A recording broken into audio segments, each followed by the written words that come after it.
Hello दोस्तों, नमस्ते, प्रणाम, जय श्री कृष्णा, राधे राधे। हमरा यूट्यूब चैनल पे रउआ सबके स्वागत पर। रउआ सबके बीच में एगो बहुत ही प्यारा माता रानी के भजन लेके आइल बनी। ई भजन आप सब सुनी जा और कमेंट के माध्यम से हमके बताई जा कि ई माता रानी के भजन आप सबके कैसा लगा। अगर हमार भजन आप सबके पसंद आवता है तो ज़्यादा से ज़्यादा शेयर करी जा।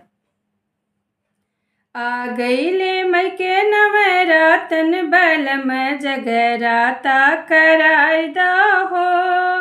आ गईले मई के नवरातन बलम जगराता कराई दहो।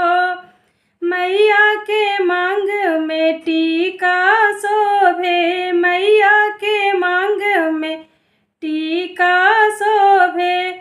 टिकवा में नग लगवा दा बलम जगराता कराई दहो। टिकवा में नग लगवाई दा बलम जगराता कराई दहो।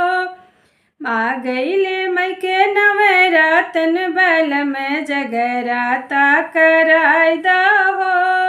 आ गईले मई के नवरातन बलम जगराता कराई दहो। मैया के नाक में नथिया शोभे, मैया के नाक में नथिया शोभे। नथिया में पतिया लगवाई दा बलम जगराता कराई दहो। नथिया में पतिया लगवाई दा बलम जगराता कराई दहो। आ गईले मई के नवरातन बलम जगराता कराई दहो। आ गईले मई के नवरातन बलम जगराता कराई दहो। मैया के सिरवा पर जूड़ा शोभे, मैया के सिरवा पर जूड़ा शोभे।